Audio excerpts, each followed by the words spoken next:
formación holístico que tiene la Universidad Minuto Dios, en tanto que es una cátedra que vincula a todas las carreras independientemente el campo de formación profesional en el que todas ustedes se estén desarrollando, se estén complementando, estén generando una serie de habilidades para ser unos excelentes profesionales en el campo laboral, pero que también tiene implicación en el ejercicio de lo social. Para quienes no me conocen, mi nombre es Jason Camacho Telles, soy docente parte de la Escuela de Formación Humana a cargo de la Cátedra de Proyecto de Vida, y acá también están presentes algunos de mis colegas que tenemos a cargo el ejercicio de impartir y acompañarlos en este proceso de desarrollo profesional. Para dar continuidad, vamos a entender el proyecto de vida a partir de un ejercicio de la interacción social, y es empezar un tanto a desmitificar que la construcción del proyecto de vida es una construcción aislada que vincula únicamente al sujeto quien la elabora y la construye.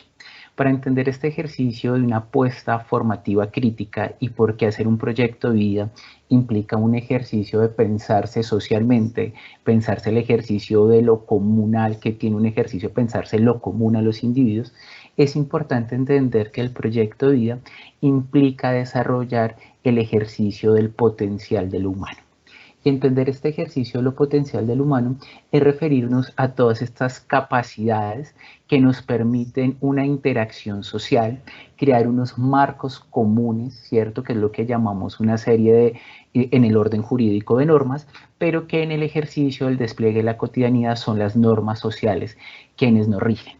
Y para poder entender esto, debemos entender o partir de un ejercicio básico, y es preguntarnos por qué la vida, y por qué partir de entender que la vida es un ejercicio de relacionamiento, es un ejercicio de interacción, es un ejercicio del cual necesitamos de otros y de otras en este relacionamiento social que parte de un ejercicio interdependiente.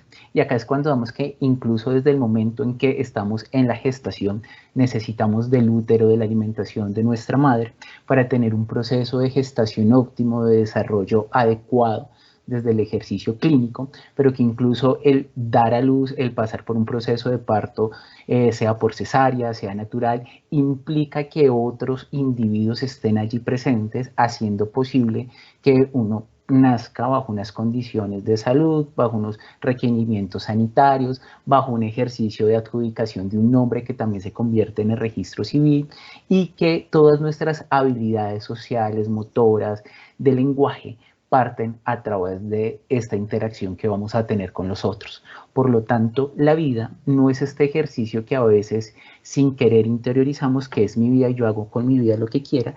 La vida está configurada, se construye, se determina, se posiciona a partir de las adecuadas interacciones que tenemos con los otros y las otras dentro de este espacio. Por lo tanto, pensarse construir un proyecto de vida desde un ejercicio del humano implica un ejercicio de reflexividad conjunta. Mi proyecto de vida parte de preguntarme las apuestas que están cercanas a las mías, sea mi familia, sean mis padres, sea mi pareja, sean mis amigos, porque además generamos núcleos de relacionamiento a partir de lugares comunes, de lo que tengo en común con determinadas personas para poder agremiarme.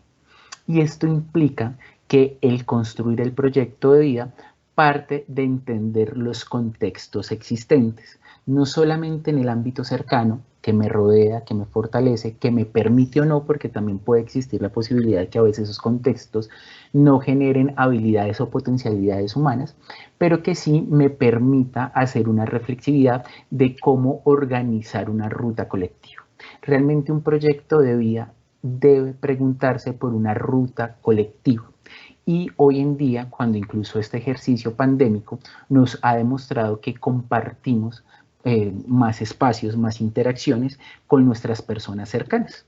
Un objetivo, perdón, objetivo no, sino por ejemplo un resultado de ver por qué muchas personas, muchas relaciones se acabaron durante la pandemia, es porque a veces las construcciones de pareja no hay un proyecto conjunto, no hay unas metas colectivas, el ejercicio de pasar mayor parte del tiempo por fuera del hogar y volver en algunas horas a compartir con la otra persona, que hay una serie de interacciones, que hay una atracción física o que hay una química en otros niveles, no es lo suficiente para poder estar al lado de una persona en la construcción de un proyecto que es conjunto y que atraviesa la vida de nosotros y nosotras.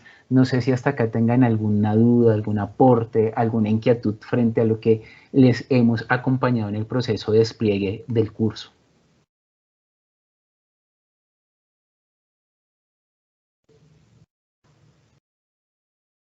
¿No? Bueno, tomaré este silencio a partir de que acabamos entendiendo.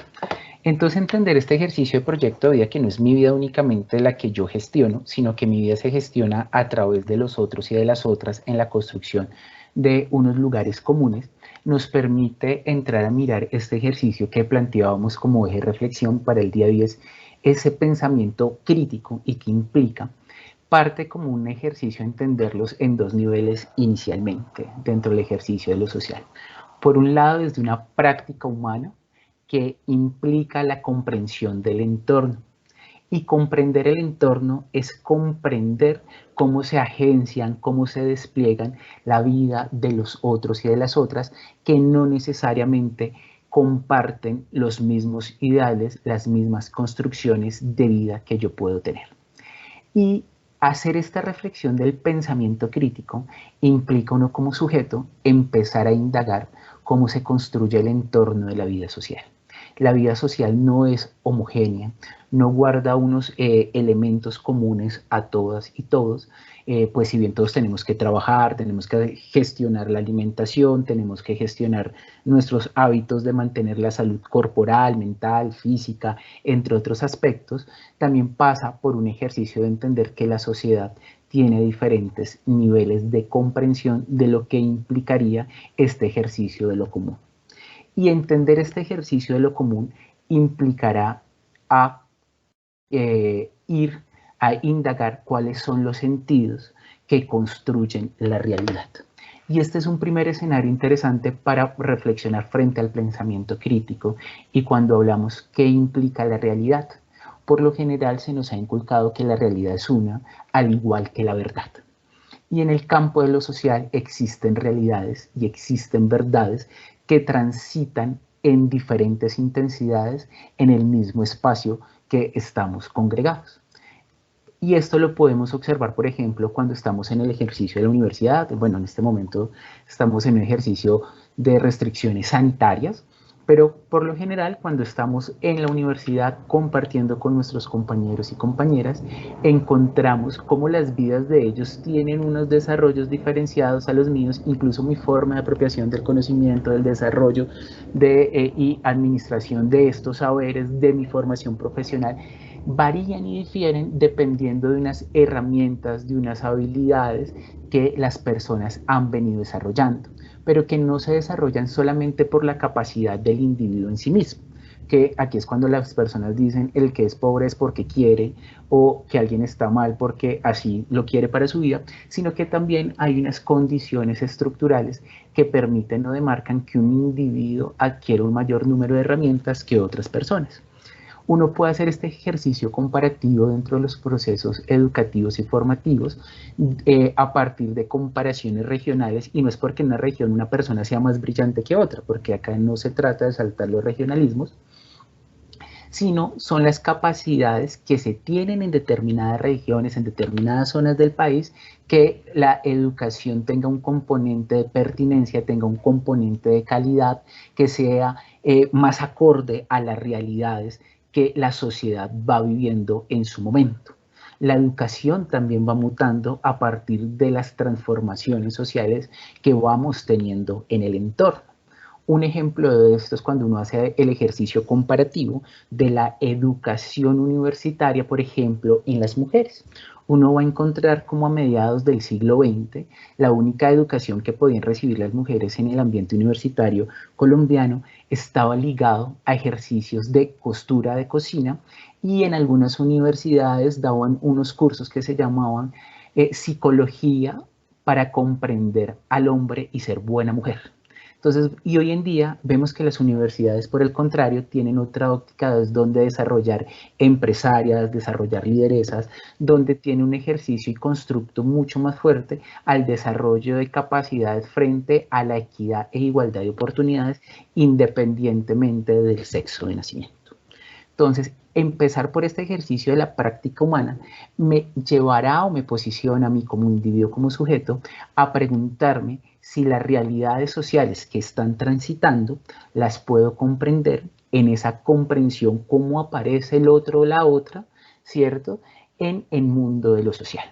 Y acá es cuando podemos entrar a indagar o a ver o a reflejar la serie de inequidades, la serie de desigualdades que se presentan en la vida social.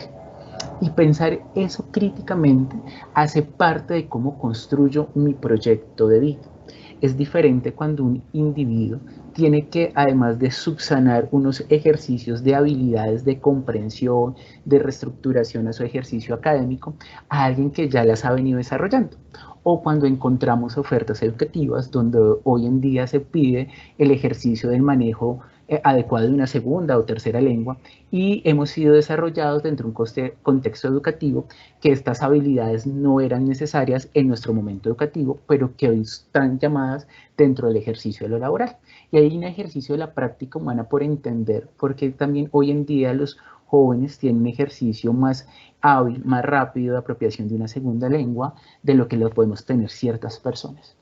Y entender esta serie de elementos que rondan dentro del ejercicio de lo colectivo, que generan además bienestar. Porque acá la apuesta dentro del proyecto de vida es como genero bienestar propio, pero que este bienestar propio depende de estas interacciones sociales, pero también depende de los elementos estructurales, como se llaman dentro de la teoría clásica de las ciencias sociales, que posibilitan o no que los individuos tengan un mayor desarrollo, aprehensión, capacidades, despliegue de eso humano.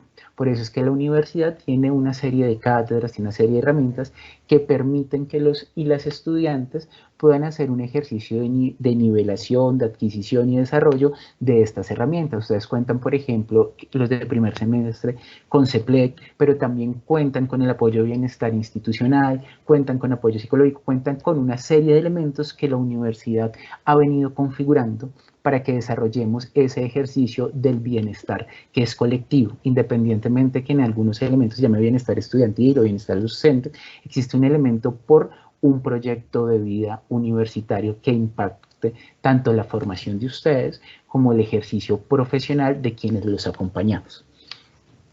Por ello, también otro elemento que es importante dentro de esta praxis de entender el pensamiento crítico es cómo se despliega.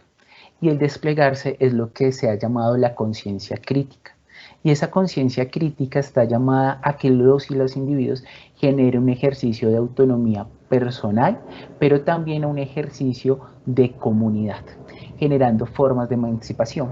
El pensamiento crítico sirve un tanto para preguntarnos el cómo estamos agenciando las vidas, el cómo estamos siendo gobernados y cómo queremos generar unas transformaciones dentro de marcos democráticos que permitan unos avances sociales. Si recurrimos a un ejercicio historiográfico, reitero el tema de las mujeres, como por ejemplo en algún momento de la historia de Colombia existieron los movimientos sufragistas y las mujeres se movilizaron en alcanzar el voto como derecho, y hoy en día es parte del ejercicio del Estado democrático, que las mujeres puedan votar en igualdad de condiciones que los hombres. Pero para entender este ejercicio de emancipación también se necesita esa capacidad de conciencia. Y acá es como cuando les digo a veces a mis estudiantes de que es importante votar a partir de sus principios, a partir de las concepciones, pero que las transformaciones son democráticas y en el caso de las mujeres tiene un elemento más político que en el de los hombres y es este elemento de alcanzar la ciudadanía.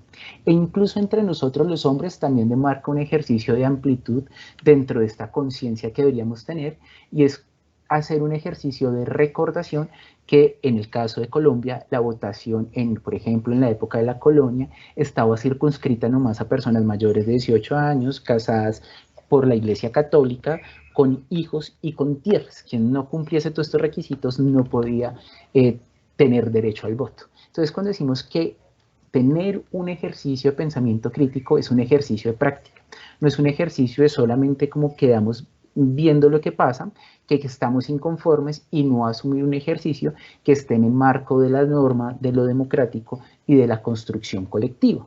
Que esto también es muy importante cuando hablamos del mejoramiento de la experiencia tanto individual y social.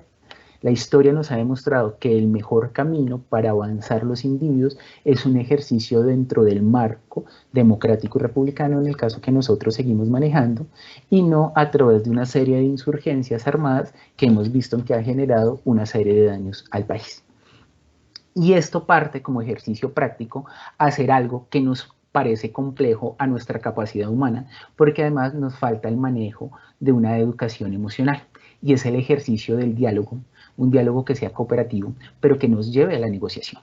Y el ejercicio de diálogo y de la negociación a veces resulta un poco complejo para nuestras configuraciones porque no hemos entendido que el diálogo y la negociación implica que ambas partes ceden un tanto entre las aspiraciones, entre lo que espera o requiere del otro, que yo también debo ceder para que el otro ceda. Y en ese elemento que ambas personas que están involucradas es que se construye ese bienestar. Un tanto si uno lo pone dentro del ejercicio del proyecto de vida, cuando algunos de ustedes empiezan a dialogar y a ceder entre el espacio laboral, entre el espacio familiar, entre el espacio de pareja, para incluir un nuevo escenario y es el espacio de la formación profesional. Allí también aparecen las negociaciones que a veces puede o no surgir dentro del campo familiar, dentro de un ejercicio armónico o no, donde usted tiene que empezar a negociar. Incluso usted a veces nos escriben los estudiantes como profe, entienda estos elementos, que uno empieza con ustedes a negociar. Y ese ejercicio de la negociación es la práctica que lleva o que está implícita dentro de un pensamiento crítico. Y nos permite el ejercicio de la vivencia conjunta, de la construcción colectiva y de generar unas líneas de sentido que generen el vivir juntos, el bienestar, que es importante dentro del proyecto de vida. Las personas construyen proyectos de vida, las sociedades construyen proyectos de vida para generar este elemento de bienestar. ¿Dudas, preguntas, inquietudes hasta este elemento?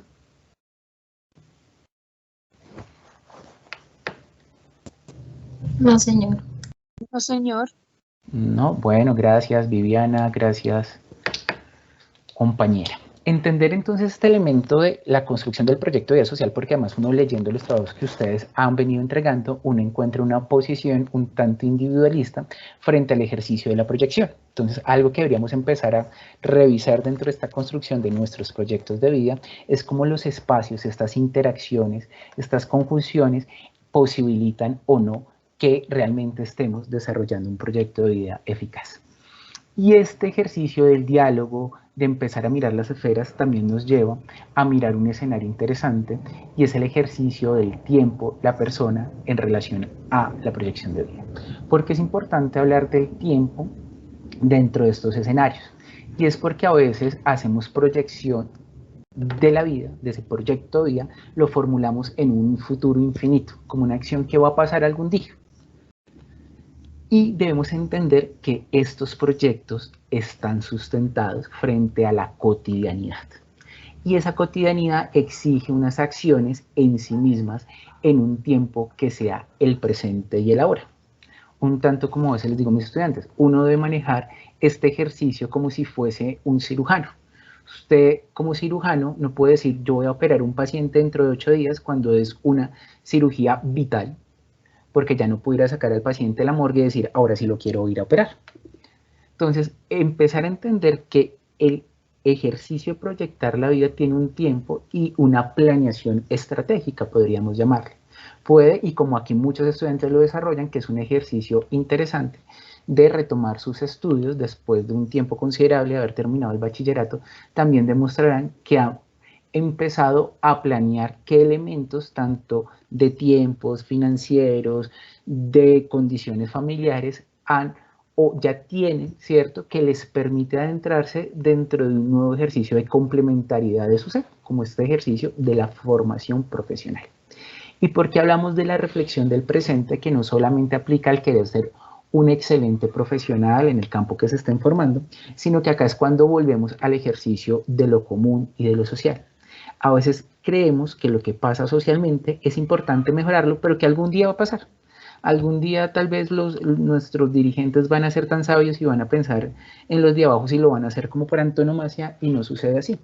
Y es empezar a decir cuando como ciudadanas y ciudadanos tenemos esa capacidad de transformar el ahora, de tener unos ejercicios también de emprendimiento, cuando las personas quieren mejorar ciertos ejercicios de calidad de vida, de ingresos, como y la pandemia nos los ha demostrado, surgen la capacidad y la creatividad humana de generar otras formas que estén allí presentes para desplegar estos niveles.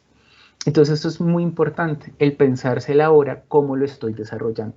Estoy haciendo las acciones debidas que me permitan, que me posibilitan que a partir de la acción en lo cotidiano puedo hacer las transformaciones necesarias que estoy buscando. Y interrogar este tiempo, interrogar el contexto, me hace pensar o preguntarme por el ejercicio de la persona. Y la persona que parte del yo, del ustedes, de quien está cercano a mí, en su capacidad humana. Y esa capacidad humana es el contexto sociocultural que fijan unas normas, unos valores y un sistema institucional que demarca la actividad social. ¿Será que mi proyecto de vida realmente está demarcado dentro de un ejercicio normativo, jurídico? ¿Se demarca dentro de unos valores que son también del momento, valga la redundancia, histórico que estemos afrontando? Por ejemplo, en el caso de hoy en día, que entendemos el empoderamiento de las mujeres, la transformación de los jóvenes, que ya no son sujetos receptivos y pasivos, sino que son sujetos que están buscando transformaciones para superar este estadio de los ni que ni estudian ni trabajan. Este elemento también nos lleva a mirar qué instituciones deben ser transformadas. Y las instituciones también se transforman a partir de las necesidades sociales que los individuos van demarcando. Es interesante cómo las universidades, por ejemplo, han venido transformando un discurso de formación exclusivamente en las carreras que se demarcaron como históricas, a entender que hoy los y las estudiantes necesitan una serie de habilidades, de herramientas, para poderse desempeñar óptimamente. Incluso hoy en día en redes sociales uno encuentra universidades que dictan cursos cortos sobre arreglos florales, sobre organización de bodas, sobre coaching, otros elementos que hacen parte de este ejercicio de cómo las instituciones se van mutando en sí mismas, pero no solamente la institución como la universidad, sino la institución familiar, donde hoy en día entendemos que las obligaciones, que las tareas son compartidas, se desarrollan en equidad, en igualdad, donde la crianza no recae en la mujer, perdón. Entonces acá cuando uno dice las instituciones van cambiando, en tanto el tiempo y la persona también van demarcando un proyecto de vida. Entonces, por ejemplo, acá les pregunto a las mujeres que están presentes, ¿ustedes consideran que el hombre debe ayudar en la casa? ¿Que es un buen hombre aquel que a veces ayuda a cuidar al niño? Sí, señor, por supuesto. Claro que sí. ¿Todos dicen que sí? Sí, profe. Señor. Sí, profe. Bueno, mira que dentro de esta construcción de proyecto del tiempo, del espacio y la persona, hoy en día no se habla de la ayuda, sino de la corresponsabilidad. Y es algo que también es importante hablarlo con ustedes, porque es diferente una ayuda al ejercicio de la corresponsabilidad. La ayuda es algo que una persona hace en su tiempo libre y cuando tiene la voluntad de hacerlo. Es diferente cuando una persona entiende la corresponsabilidad, es decir, que tiene una serie de tareas, obligaciones, deberes, responsabilidades y de bienestar que le permiten desarrollarse. Entonces, el día que uno siga manteniendo este discurso de que el hombre que ayuda, no, porque el hombre es corresponsable del hogar. ¿Sí me hago entender en este punto? Sí, no es como ayuda, Sí, sino profe, como el deber también del hombre. ¿Me repites? No deber, sino como ayuda mutua, así que también lo debe hacer como parte de su ¿qué? De su relación con el hogar y con la persona. Claro, y este ejercicio de transformar las relaciones, de ser buen padre, de ser buena pareja, de asumir. Entonces, cuando hablamos de corresponsabilidades, también pasa por el ejercicio del estudiar. Cuando uno exige, por ejemplo, calidad educativa, también debe cumplir con los tiempos, con los cronogramas, con las dinámicas educativas que la institucionalidad en su momento, ¿cierto?, demarca como modelo pedagógico. Entonces ahí es cuando uno dice, todo elemento que hoy en día estamos en el ejercicio de lo social demarca que como ciudadanos y ciudadanas tengamos un ejercicio de corresponsabilidad frente al bien público, frente al bien privado, pero también el rol que tengo en los espacios que estoy desarrollando. Y esto es muy importante porque así se van transformando dentro del pensamiento crítico, esto de pensar que el que ayuda es chévere, buena onda, a entender que no es una ayuda, sino es ejercicio de corresponsabilidad, de equidad, de igualdad, no solamente entre hombres y mujeres, sino entre las personas que están en el hogar, independientemente del género, sino entre las relaciones hijos-padres, que hay unas corresponsabilidades, este ejercicio entre los roles de docente y maestro, hay unas corresponsabilidades que van fluyendo, porque a veces es muy fácil uno como docente decir, el estudiante no cumple, pero si uno no cumple, o viceversa, profe, es que usted no ha hecho esto, y uno dice, y su merced se ha cumplido en los horarios, en el tiempo, o está entregando la actividad en el último momento. Entonces, la corresponsabilidad se convierte en un elemento importante a desarrollar dentro de este ejercicio del tiempo y la persona. ¿Sí van entendiendo cómo hay un giro en esta visión? Sí, profe, totalmente. Sí, señor. Y esto es vital cuando tenemos un proyecto de vida. Porque en el proyecto de vida, si yo tengo clara cuáles son mis responsabilidades, cuál es mi corresponsabilidad, cuáles son mis deberes, cuáles también son estos ejercicios de beneficio que tengo cuando correspondo a lo que estoy haciendo, pues estamos en un ejercicio de armonía importante en esto que está proyectado. Entonces, ahí vamos haciendo el primer giro. El primer giro es posicionarme como sujeto dentro de lo cotidiano, ¿cómo estoy siendo corresponsable?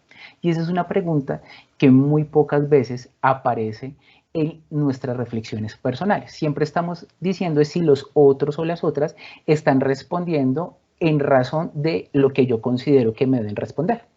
Por eso hablamos que, y tomando un tanto la caricatura que está aquí en la presentación de esta película de Disney, que habla de diferentes estadios. Ustedes recuerdan que en una parte de la película, el desarrollo emocional y psicológico de la niña se nivela cuando se entiende que la vida de la persona no es solamente alegría, sino que también implica que haya tristeza, angustia, rabia, que haya vanidad. Todo esto implica también construir un proyecto de vida. Implica entender que mi relacionamiento con el otro, con la otra, que tengo tanto con mi jefe, que puedo tener con mi compañero o compañera de trabajo, que puedo tener con mi pareja, necesito entender cuál es mi nivel de corresponsabilidad para que ese proyecto esté solidificado, tenga una ruta y un despliegue óptimo. Aportes, inquietudes. Profe, ¿esto lo que acaba de decir aplica con la pareja o en un hogar con la mamá, con los hermanos, con todos? En todo escenario, con tu pareja, con tu mamá, porque hay que también desmitificar un ejercicio de los rangos y del ejercicio de que siempre se acata. Ojo, no estoy hablando del ejercicio laboral, sino cuando hablamos de los rangos dentro de una familia. Que día veía una película y decían, los árboles familiares también se podan, pero esto tiene un ejercicio que a veces acostumbramos que nos echamos la carga familiar de determinado sujeto en nuestros hombros, ¿cierto?, que asumimos todas las tareas, todas las labores, y la persona se va agotando y no tiene un espacio para cuidarse. Aquí algo que también es importante dentro del proyecto de vida es el autocuidado, el saberse cuidar. Y el saberse cuidar es decir, oiga, yo hoy puedo hacer la cena, pero usted mañana puede preparar el desayuno, o los tiempos los armonizamos. Entonces yo puedo, mamá, ayudarle en esto, pero por favor necesito que usted también me colabore en esto. Todo es un ejercicio que habla de esa corresponsabilidad en todo escenario. Con los compañeros de trabajo, cuando uno a veces dice, mire, por favor ayúdeme en esto que estoy colgado, pero eso también implica como corresponsabilidad que cuando la otra persona solicita ayuda, uno tenga esa capacidad de decir, le colaboro. Aquí hay un ejercicio de colaboración que es importante dentro del proyecto de vida. Como les decía inicialmente, el proyecto de vida no se construye solo, y en el proyecto de vida uno tampoco puede ser un mártir, echarse todas las tareas encima y decir que la asume porque es el más fuerte emocionalmente, físicamente, financieramente. No, puede que uno tenga a veces capacidad financiera o capacidad emocional o capacidad física para alguna serie de labores, pero todo se debe ser armonizado con la pareja, con los hijos, en el contexto laboral, y eso permite que también haya un ejercicio de complicidad, de camaradería, de poderse generar esto de lo que hablamos de lo común. Y esto es importante. Y muchas veces el proyecto de vida tampoco reflexiona estos elementos dentro de la familia. La mamá no implica que deba asumir toda una serie de responsabilidades en la manutención del hogar, o el ser papá es el único que aporta económicamente al hogar, sino que hay unos escenarios en los cuales podemos compartir acorde también a las capacidades que tiene cada uno de los individuos allí presentes. Y por esto es importante este proyecto que ustedes van a ir construyendo dentro de la universidad. La Universidad Minuto de Dios tiene algo muy importante, y es este enfoque de que nadie se quede sin servir. Cuando ustedes vayan en otros semestres y vean otras cátedras, por ejemplo, de proyección social, pasa la pregunta de yo qué puedo hacer desde mi experiencia en este ejercicio de formarme profesionalmente que pueda aportar a mi comunidad cercana o a otra comunidad, que tiene que ver que yo sea contador o contadora o administración mi financiero, con poderle enseñar a quienes están emprendiendo unas habilidades mínimas y básicas para desarrollar los emprendimientos, o el ejercicio de unas capacidades emocionales. Y acá es cuando se conjugan a veces espacios, y ustedes muy seguramente cuando lleguen a estos espacios que les van a exigir tener una interacción con lo social, pensarse lo común, van a reflexionar, oiga, ¿y yo qué hago acá si yo me estoy formando para hacer X cosa y esta comunidad no le veo tan fácilmente el enganche? Y cuando usted empieza a mirar, oiga, tal vez yo tengo unos saberes, tengo unos conocimientos que necesitan estas comunidades, que no las relaciono directamente, pues van a encontrar que siempre vamos a estar en esto, que nadie se va a quedar sin servir, porque esto es algo interesante y potente dentro de la universidad, el servicio. Entonces es fundamental que el servicio también es mutuo.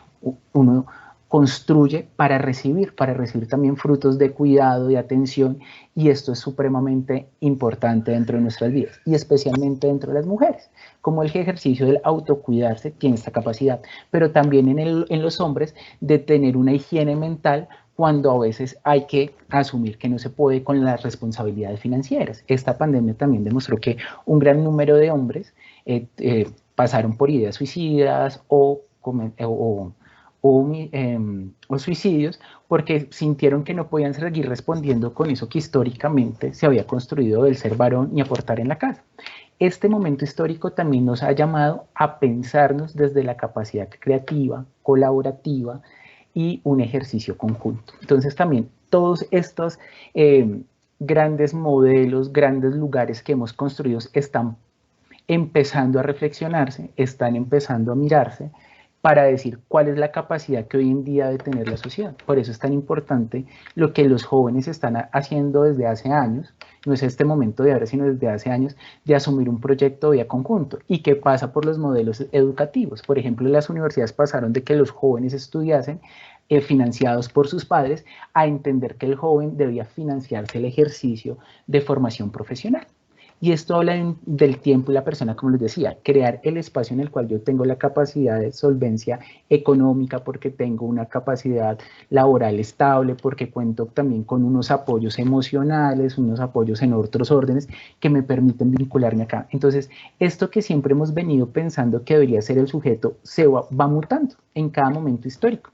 Porque, por ejemplo, hoy en día un hogar, para que económicamente sea viable, tanto hombre como mujer deben trabajar y deben aportar, y esto también cambia este ejercicio que hablamos de cooperación y de corresponsabilidad dentro de este ámbito, pero que también pasa por el ejercicio filial de la amistad. En la amistad también uno construye reciprocidades, espera una serie de cuidados mutuos que se deben desarrollar, y esto muchas veces no lo tenemos muy claro. Entonces no sé si con esto respondo tu pregunta. Sí, profe, sí, señor. ¿Alguna otra duda, inquietud?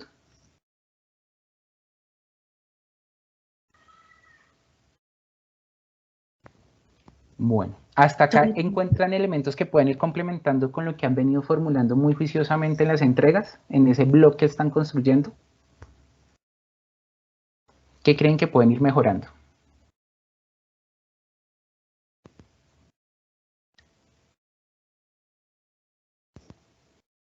A ver, Jessica, Tatiana.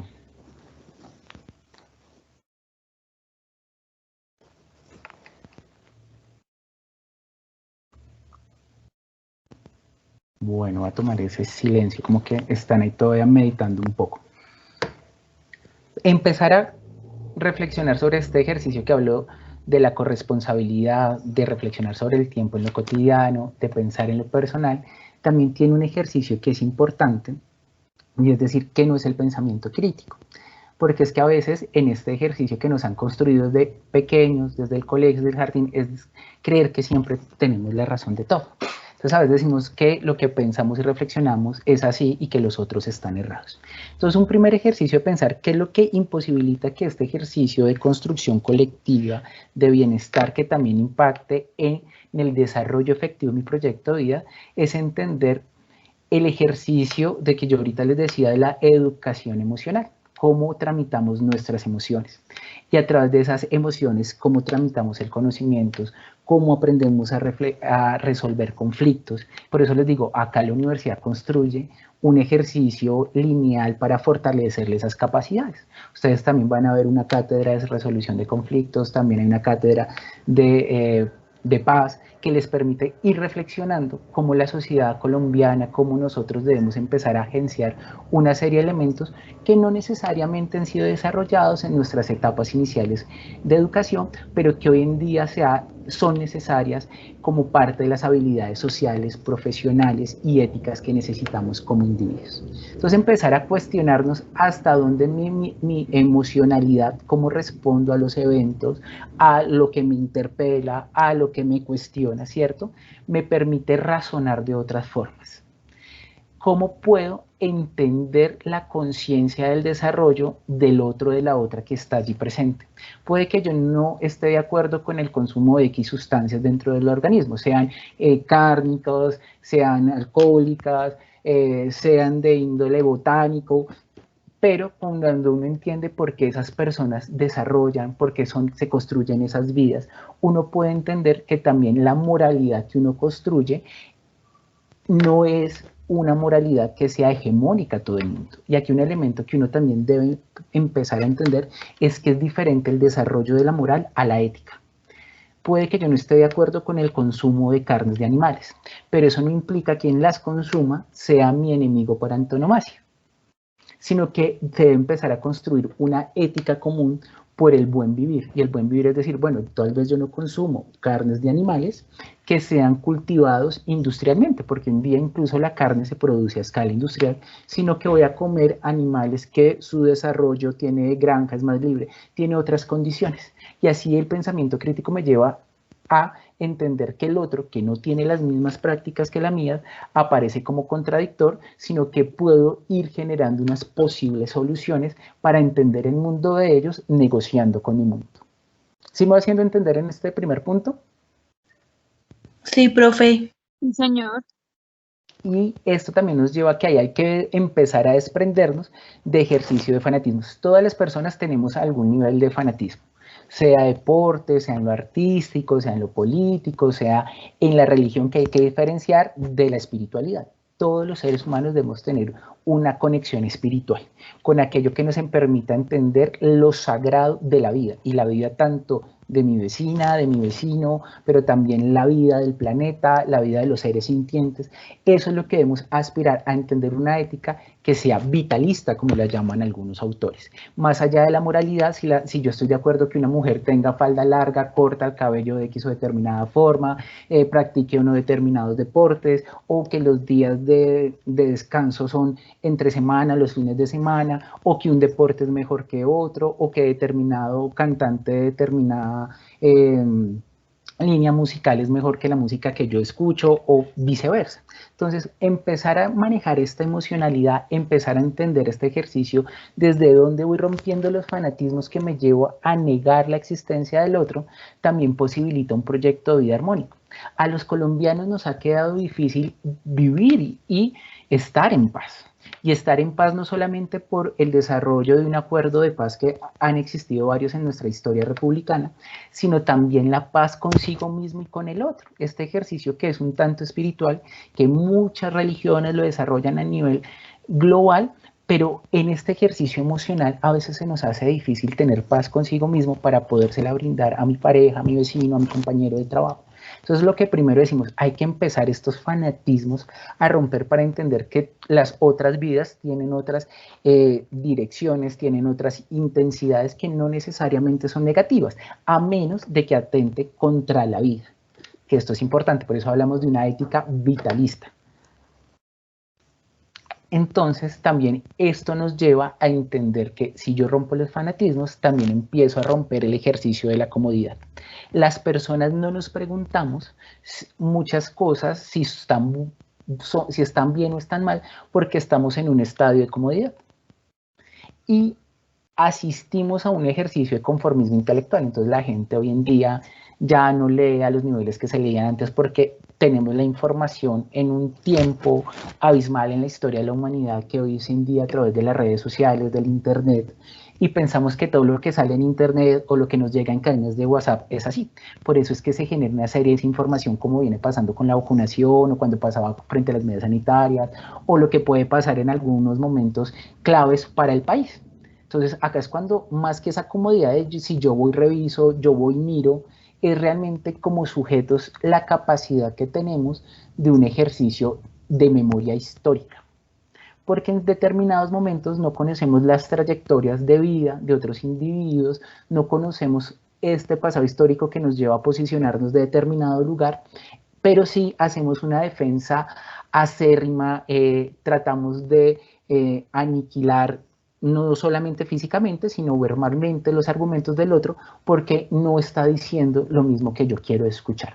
Entonces, lo primero es que la indagación, el cuestionarme constantemente de lo que yo hago, realmente aporta para mi sociedad. Tal vez yo no maltrato a un perrito, no maltrato a mi compañero, al vecino, pero este ejercicio de no pensar en el bienestar colectivo puedo hacer que las condiciones de desigualdad que están pasando se fomenten, se sigan manteniendo en el tiempo. Y por eso le digo acá a ustedes, van a tener un trabajo muy importante cuando encuentren las otras cátedras del componente minuto de Dios como responsabilidad social. Entender de, oiga, en Bogotá, en pleno siglo XXI, todavía hay comunidades que viven en estas condiciones, o hay personas que viven estas experiencias de vida, y yo pues veía como de lejos, pero no me interesaba, no me preocupaba.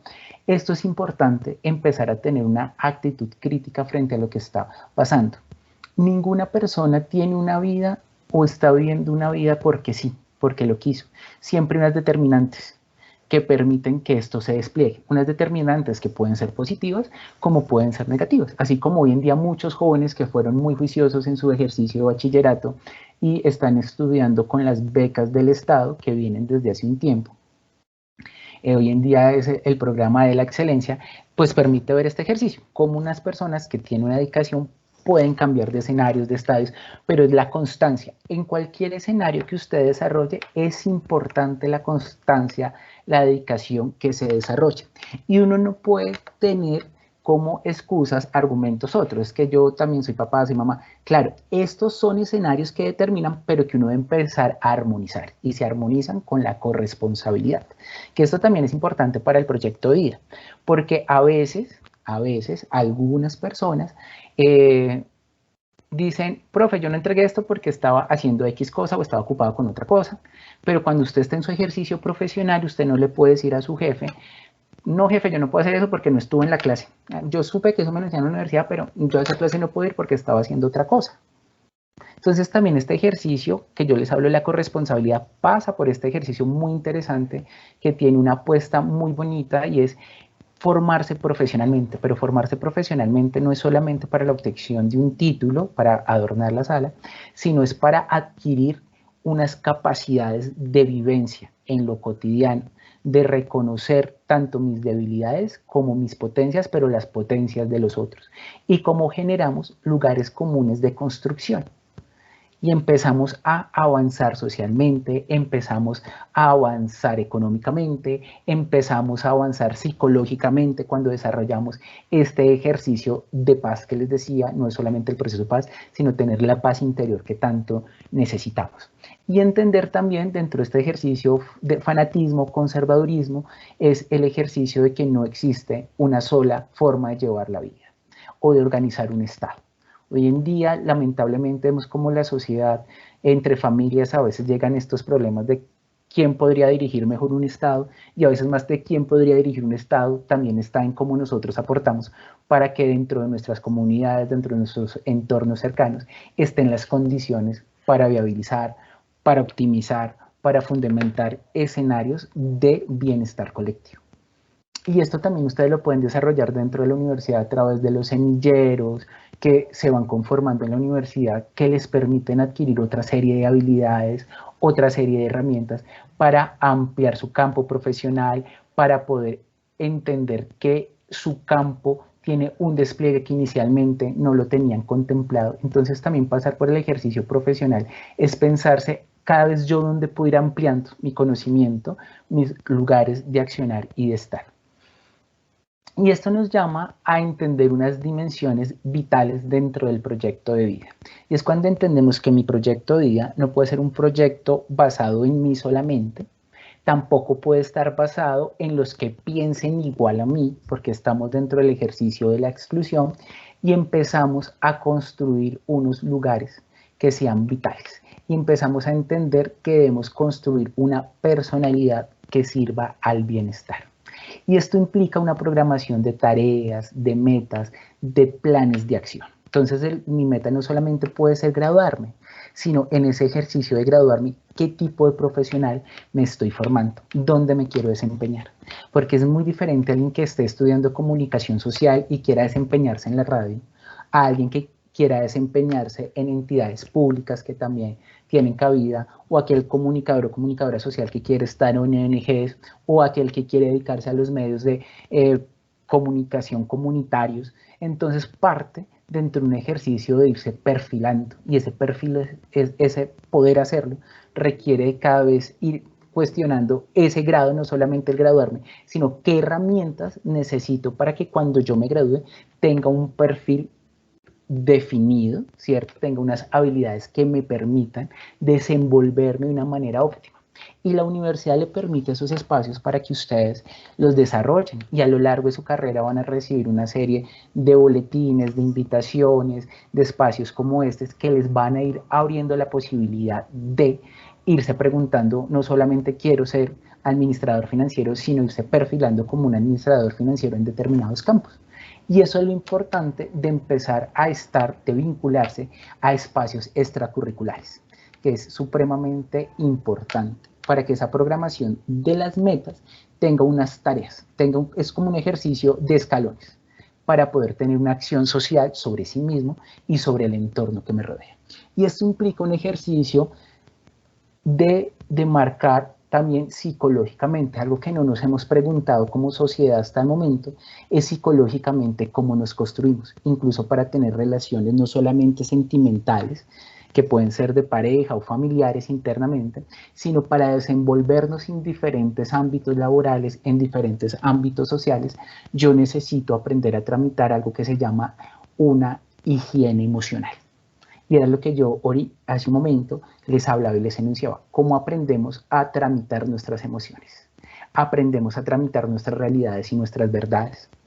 Y esto implicará que la universidad también lo permiten, y de hecho tienen también el espacio de acompañamiento psicológico si en algún momento lo necesitan. Hoy en día ir al psicólogo, ir al psiquiatra es un ejercicio válido dentro de una sociedad que tiene otras formas de actuar diferentes a las de nuestros padres, diferentes a nuestros abuelos.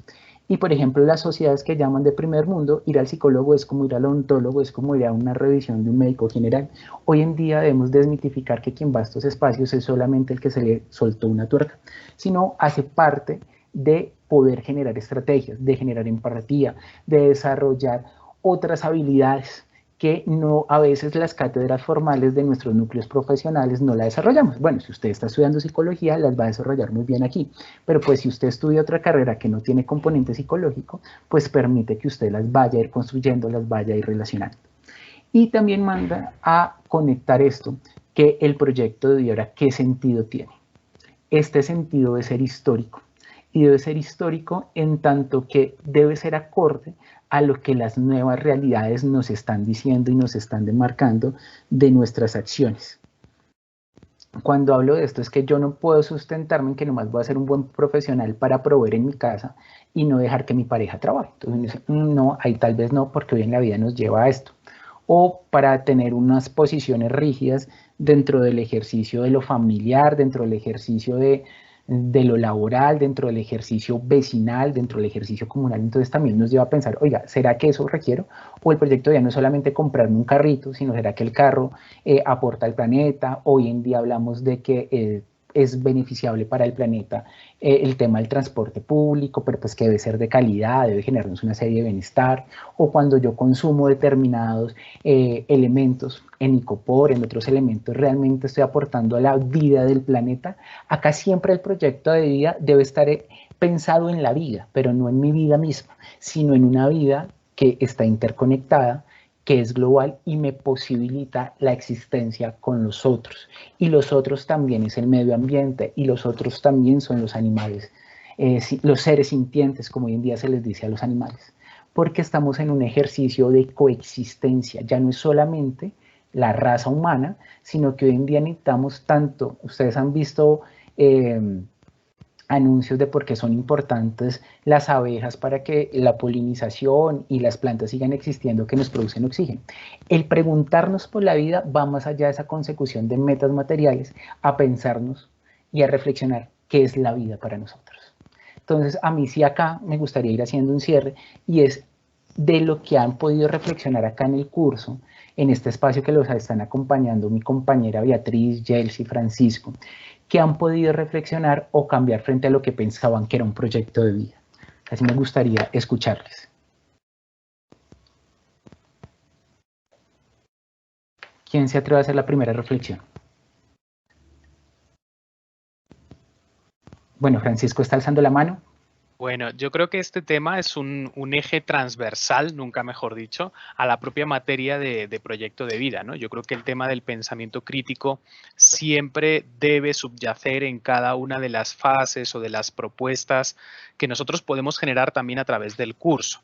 Más que una reflexión, yo tenía también pues una pregunta, profe, y es un poco también al hilo de la propia realidad actual en la que todos nosotros nos sumimos, y ha habido una cosa que tú has dicho que es muy cierta, ¿no? Estamos como una especie de sobreinformados, ¿no? De la realidad, ¿no? Tenemos demasiadas redes sociales, demasiados medios de comunicación, tenemos el acceso a la información a un solo clic y a una información casi de manera amplia, no, o sea, yo diría casi eterna, ¿no? El nivel de información. Y ahí están surgiendo nuevos procesos, nuevos conceptos, como por ejemplo el tema de la posverdad, ¿no? Entonces yo quería saber, profe, si tú nos puedes dar un poquito de luces en torno a esa relación del pensamiento crítico con el tema de posverdad, que vamos a decir, sufrimos también hoy en día, y ante un poco el conocimiento también, o cómo el pensamiento crítico puede ser también crítico, nunca mejor dicho, con la posverdad, ¿no? Sí, bueno, este ejercicio que hoy en día se hacen unas estimaciones que cada segundo se publica en la red lo que le tomó al hombre pensar y escribir en toda la historia de la humanidad. Y esto quiere decir que circulan una serie de opiniones, de reflexiones en diferentes órdenes. Algunas de estas órdenes están muy cercanas a lugares que yo hace unos momentos les decía que estaban cargados de fanatismos, de lugares donde las personas se anclan, y hoy en día por esta sobreinformación, por tratar de buscar una paz dada desde afuera y no construida internamente, nos afiliamos, nos agremiamos muy fácilmente a lugares que no tenemos el pleno conocimiento de cómo han sido construidos o de tener esa capacidad reflexiva si es el lugar donde yo me agremio, donde me recojo inicialmente por el afán de sentirme recogido, de sentirme amparado, tienen un ejercicio vital y por eso acá la exposición siempre le marca un ejercicio vitalista. Este ejercicio, por lo tanto, de esta posverdad, que está más dado desde unos lugares de la vivencia, de la existencia de determinadas personas, de unas emociones que es diferente que yo como ser humano tenga ira y en medio de mi ira construya una serie de elementos discursivos, a que mi ira la pueda tramitar bajo una educación emocional para encontrar hasta dónde yo tengo un grado de responsabilidad. Los psicólogos manejan algo interesante que se llaman la torta de responsabilidades. Son como estas gráficas cuando usted está haciendo estadística, como estas tortas que aparecen en diferentes colores, cuando un psicólogo le dice, bueno, usted ha sido afectado, fue afectado por determinada persona, por determinada circunstancia y le pasó esto, pero hasta dónde usted permitió que esa afectación pasara. Entonces uno también debe pasar por el ejercicio reflexivo y decir, no es que uno sea culpable, y ojo que esto de aclararlo porque a veces también puede tenderse a revictimizar a las personas, sino que uno debe tener la capacidad reflexiva para entender que a veces no potenciar unas herramientas de información para no tener un momento de calma y de tranquilidad en vez de ir a dejar que la vida circule bajo la guía de un gran líder. Es decir, oiga, sí, yo tal vez no me informé, no tuve la capacidad reflexiva, no fui consciente de estos elementos, y eso no quiere decir que sea la persona que tenga menor grado de conciencia, no, de hecho los seres humanos todo el tiempo estamos en un ejercicio de aprendizaje, y por eso se llama una actitud crítica, porque a medida que circula tanta información, es necesario que nosotros revisemos información que tenga una base científica, que tenga un sustento académico. Hoy en día, se necesita la academia es para mirar si estos discursos que circulan, si esta serie de apreciaciones tienen un elemento válido, más allá del rumor creado por una determinada persona que busca unos determinados fines. Entonces este ejercicio de la posverdad también pasa por un ejercicio de que nos llama un ejercicio que nos da hoy en día pereza a la humanidad y es leer. Incluso perdimos la capacidad escritural, porque ahora todo lo hacemos digital y cuando nos toca escribir a mano escribimos unos garabatos frondios. Y pasa por volver a unas habilidades que se tenían antes del acceso tan rápido a toda esta información, a estos canales digitales, y es tener la capacidad de reflexionar. Y esto tal vez se ha venido perdiendo. De hecho, hoy en una emisora, no voy a hacer cuña radial, decían que los estudios que se están haciendo a nivel de curva de aprendizaje se demuestra que esta generación no va a tener un desarrollo tan intelectual, tan alto como nuestros abuelos o nuestros padres, por el ejercicio del manejo del dispositivo. Tal vez hay un ejercicio de habilidades tecnológicas, pero no de desarrollo a nivel cognitivo, porque hoy en día recurrimos a todo el ejercicio que queda capturado en los dispositivos, pero uno si le preguntan el teléfono del pariente más cercano, muchas personas no se lo saben. Porque hoy en día todo está marcado y hoy en día es complicado hacer operaciones matemáticas de forma mental, se nos hace supremamente difícil guardar una información que antes era vital dentro de una serie de ejercicios, incluso profesionales. Antes habían profesionales que se aprendían, por ejemplo, los contadores, casi todos los códigos contables. Para hacer esto hoy en día las personas recurren a sistemas donde cargan en un sistema, le arrojan los códigos y estas habilidades se van perdiendo que tienen esta afectación. Entonces, dentro de este ejercicio posverdad y pensamiento crítico, se llama el ejercicio siempre de ir corroborando a través de la información que nos va llegando, incluso así llegue del noticiero más famoso, ir a mirar el ejercicio de lo que la academia en su momento le esté diciendo. También por eso hacía un ejercicio, un énfasis, la importancia que ustedes, estudiantes que están empezando su vida académica y el fortalecimiento de desarrollos profesionales, también hacer parte de los grupos de investigación, de los semilleros, participar en los diferentes espacios de reflexividad académica que la universidad les brinde. No sé, Francisco, si con esto respondo un tanto.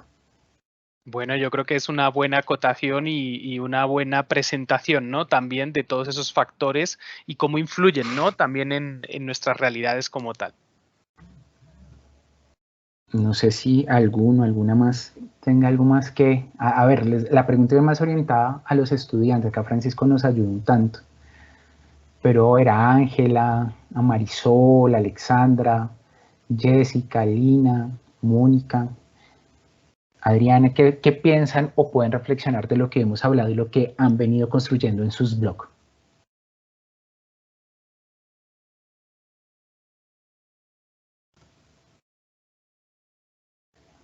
Así de bien construidos están, todos van pasando la materia con 5, entonces.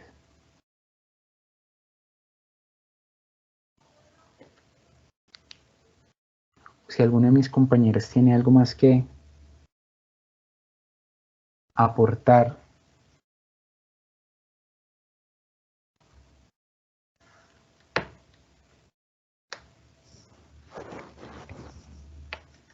Hola, buenas noches. Hola Marisol, te escuchamos. Buenas noches, yo soy Marisol. Bueno, me llegó esta invitación como egresada de Uniminuto. Y pues feliz de estar aquí hoy, que nunca había participado de estos espacios. Quiero hacer como un aporte, y es que alguna vez trabajé mucho un texto de un profesor de la Universidad de Antioquia que se llama El pensar y la soledad, donde tiene una tesis muy interesante, donde él pues dice que es pensar para él, ¿cierto? Que es un pensamiento crítico, y cómo el pensamiento crítico implica soledad. Entonces su tesis fundamental es que pensar es hacerse una pregunta muy profunda y una pregunta que tenga que ver con su propio ser, de esas preguntas que lo revuelcan a uno, ¿sí? Y que lo sumergen en una crisis existencial totalmente válida y necesaria, pero que al hacerse esa pregunta lo que hacemos es poner en cuestión absolutamente todos los vínculos que tenemos o en lo que se ha sustentado los ideales que tenemos. Y cuando se nos caen los ideales, hasta se nos cae el vínculo más amoroso que podamos tener con nuestros padres, por ejemplo. Es donde primero centramos nuestros ideales. Entonces él dice que hacerse esa pregunta trae soledad porque tenés que renunciar a todo lo que ha sido piso y base en tu vida, ¿sí? Pero que por qué vale la pena hacerlo. Uno, por lo que se puede encontrar ahí y encontrar ahí un camino en la vida, pero además ese ejercicio posteriormente te va a llevar a recomunizar. Es decir, vas a tener muchos más elementos para volver y generar otros vínculos que se, como decir, que se potencien o que se replanteen alrededor de esa pregunta que te hiciste. Entonces es como enfrentar ese primer proceso.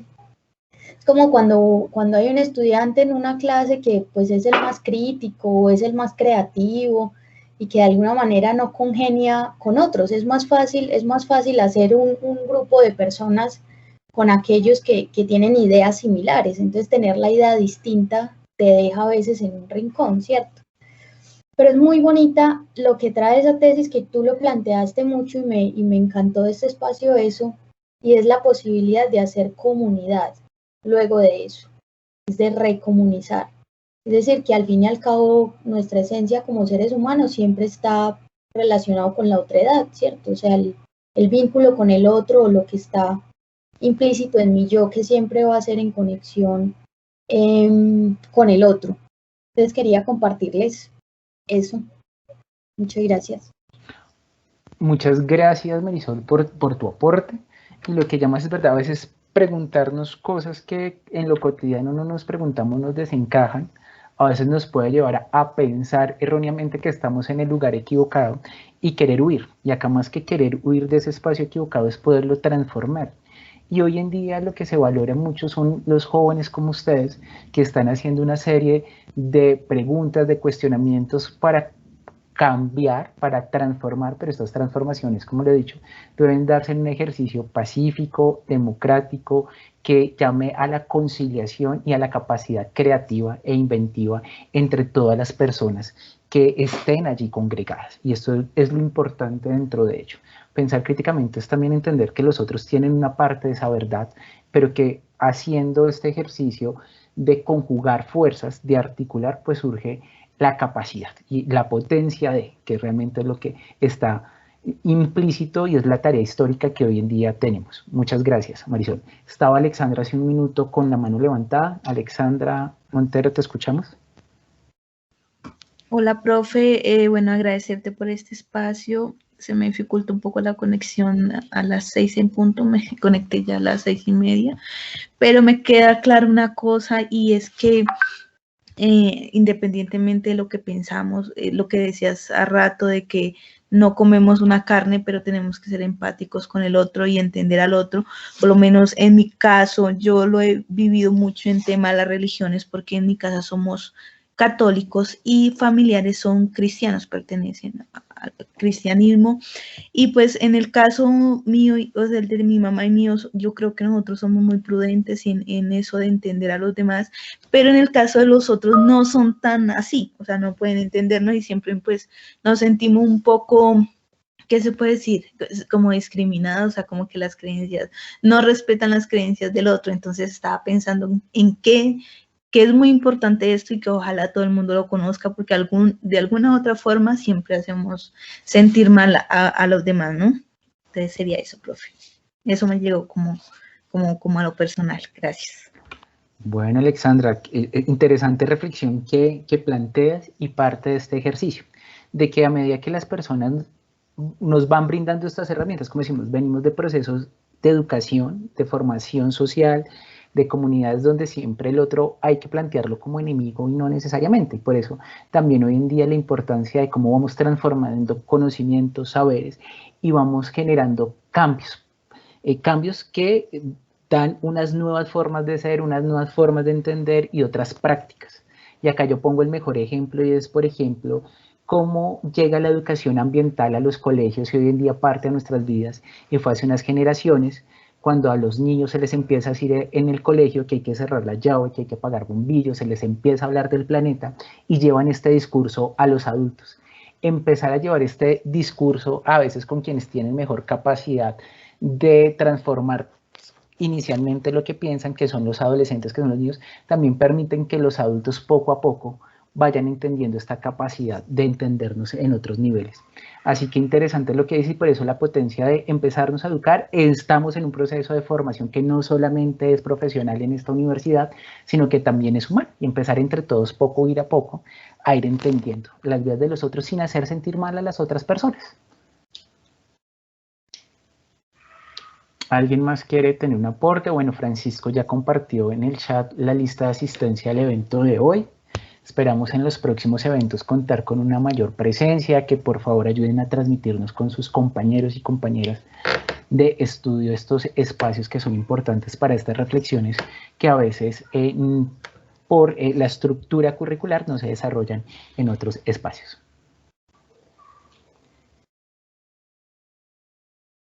¿Alguna otra duda, inquietud de las que están presentes?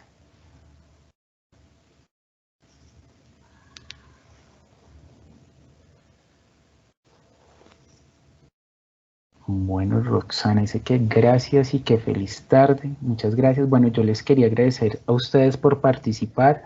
Esperamos seguir creciendo en estos espacios. Vienen otra serie de charlas con mis compañeras y con el coordinador Francisco para ir aportando esta reflexión del proyecto de vida. La idea es que no solamente pasa en una cátedra, sino que la construcción que hacen y la reflexión frente a sus proyectos de vida sea óptima y salgan las mejores versiones de sí mismos de este proceso de formación que están construyendo en la Universidad Minuto de Dios.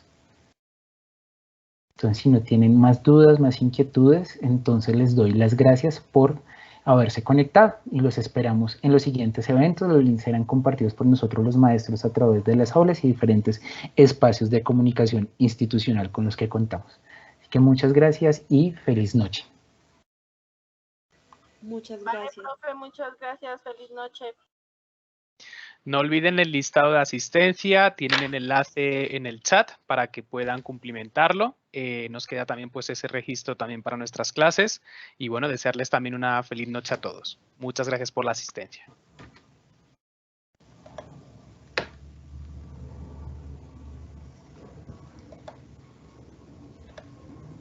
Gracias, Top.